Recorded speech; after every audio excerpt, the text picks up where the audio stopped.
আওয়ামীর এজেন্টদের মামলায় আটক হবে, এটা আমাদের পক্ষে মানা সম্ভব না।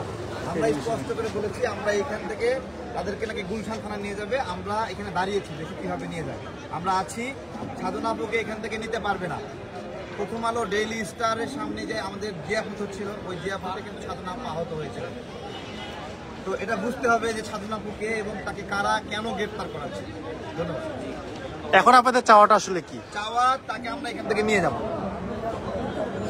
কি কি কারণে গ্রেফতার করছে এরকম কোনো তথ্য কি পেয়েছেন কিনা? এটা আপনার হলো তার নামে তো আগে আইসিটি মামলা ছিল শেখ হাসিনা সরকারের সময়ে, আরও এরকম 11টি মামলা ছিল বিভিন্ন ক্ষেত্রে বিভিন্নভাবে। তো সেই মামলাগুলোতেই তাকে উনি যখন ফিনল্যান্ডে গেলেন হাত ভেঙে, ফিনল্যান্ড গেলেন, উনি আদালত ফেস করতে পারেন ওই মামলাগুলোতে। তো ওই সময় ওই ফাঁকে পারা হলো এই ওয়ারেন্টগুলো ইস্যু করা আছে 3টা মামলা, এই আর কি। আরো দু একজন কথা বলো।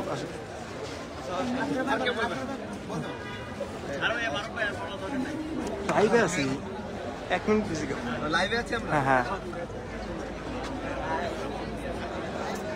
দর্শক, আপনাদের যেমনটি দেখাচ্ছিলাম, সাধনা মহলকে আজকে কিছুক্ষণ আগে অর্থাৎ ইফতারের কিছুক্ষণ আগে গ্রেপ্তার করাতে ইতিমধ্যে কিন্তু এয়ারপোর্ট এলাকায় জড়ো হতে শুরু করেছে। আমরা যেমনটি আপনাদেরকে দেখাচ্ছিলাম।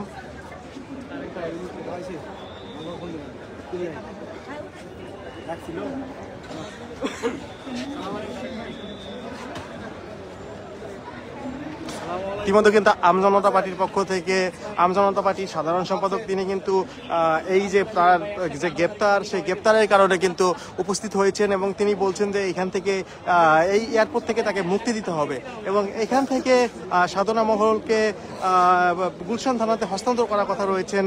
কিন্তু তারা বলছেন এখানে অনেকগুলো বিষয় কাজ করছে। আসলে সাধনা আপু আপনার হলো একটা টিমে কাজ করতেন, তো উনি এখন আমজনতা দলে কাজ করছেন, কেন্দ্রীয় নেত্রী উনি। এর ফলে অনেক ধরনের অনলাইন সাইবার হ্যারাসমেন্টের শিকার হয়েছেন। সে জায়গা থেকে একটা বাধা আছে যে উনি এখানে কেন যুক্ত হলো, কেন কাজ করলো, এই বিষয়গুলোতে একটা তৎপরতা ছিল। তো আমরা দেখি আপুকে হাতে পাই, তারপরে বুঝতে পারবো আসলে প্রকৃত বিষয়টা।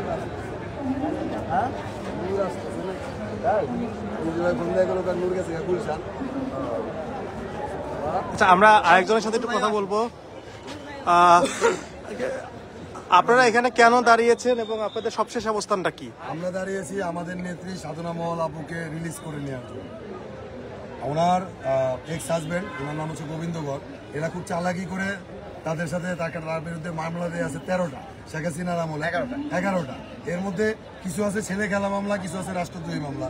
এখন সাধনা আপু আসবে বাংলাদেশে, সে জুলাই অভ্যুত্থানের পরও আন্দোলনে ছিল, প্রথম আলো মার খেয়ে তার হাত ভেঙে গেছে, সে দেশে আসবে রাজনীতি করে। তার অদ্ভুত বিষয় হলো দেখেন, আপনার হলো রাষ্ট্রদ্রোহী মামলা কি করবে? রাষ্ট্র করবে, তাই না? গোবিন্দগড় রাষ্ট্রের কোনো অংশ না, সে এডিবির দায়িত্বশীল। সে সাধনা মহলাপুর বিরুদ্ধে রাষ্ট্রদ্রোহী মামলা করেছে। কিভাবে করে এটা বলে? কিভাবে করে? এবং শেখ হাসিনার সময়ে শেখ হাসিনাকে খুশি করার জন্য গোবিন্দগড় এই কাজগুলো করেছে। আমাদের কাছে এই ইনফরমেশনগুলো আছে। আমরা এখানে দাঁড়াইছি এটা শুধু যে সাধনা মহল আপুর জন্য তা না, বাংলাদেশের যেই কয়টা রাজনৈতিক নেতার বিরুদ্ধে ভারত আর লাগবে, ওই কজন নেতার পক্ষে আমরা এইভাবেই রাস্তায় দাঁড়াবো। ভারত সাবধান, সাবধান। ইন্ডিয়ান হাই কমিশন, আমি যদি খালি এই ব্যানার নিয়ে ইন্ডিয়ান হাই কমিশনের সামনে দাঁড়াই না, তাহলে আপনার কার্যক্রম কিন্তু বাংলাদেশে বন্ধ হয়ে যাবে। সাধনা মহল বের হবে এবং গোবিন্দগড়ে আপনারা অ্যারেস্ট করবেন। তা যদি না করেন তাহলে ইন্ডিয়ান এম্বাসির বিরুদ্ধে আমরা দাঁড়াইতেছি। ধন্যবাদ সবাই। আমরা কিন্তু যেমনটি বলছিলাম যে 11টি মামলা হয়েছিল শেখ হাসিনার আমলে এবং সেই মামলা থেকে কোনো না কোনো মামলাতে তাকে গ্রেপ্তার দেখানো হয়েছে এবং কিছুক্ষণ পরে আমরা যেমনটি শুনতে পেয়েছি তাকে গুলশান থানাতে হস্তান্তর করা হবে এবং রাতেই গুলশান থানাতে হস্তান্তর করা হতে পারে। সেই জন্যই কিন্তু মূলত আমজনতা পার্টি থেকে শুরু করে অনেক রাজনৈতিক দলের নেতারা কিন্তু এই এয়ারপোর্টে এসেছেন এবং তাদের একটি দাবি যে এখান থেকে তাকে মুক্ত করে নিয়ে তারপরেই তারা বাড়ি ফিরবেন, অর্থাৎ তার মুক্তি না দেওয়া পর্যন্ত কিন্তু মূলত তারা বাড়ি ফিরবেন না।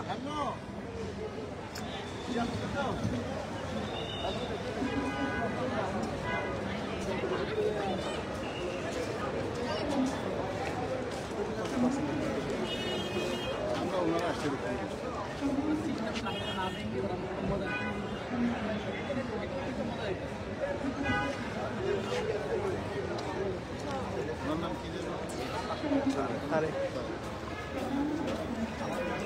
যেমনটি কিন্তু আপনাদের দেখাচ্ছিলাম যে সাধনা মহলকে মুক্ত করে নেওয়ার জন্য এবং তার যে মামলাটি করেছিলেন তাকে গ্রেপ্তারের দাবিতে অর্থাৎ গোবিন্দ বরের গ্রেপ্তারের দাবিতে কিন্তু এই মুহূর্তে এয়ারপোর্টে জড়ো হয়েছেন আমজনতা পার্টি থেকে শুরু করে অনেক ছাত্র বিক্ষুব্ধ বাংলাদেশের নাগরিকরা, অর্থাৎ যারা বলছেন যে সাধনা মহলকে আজকেই মুক্ত করে দিতে হবে এবং তাকে তারা নিয়ে যাবেন। এদিকে আমরা এখন পর্যন্ত যেটুকু জানতে পেরেছি যে তাকে গুলশান থানায় হস্তান্তর করা হতে পারে।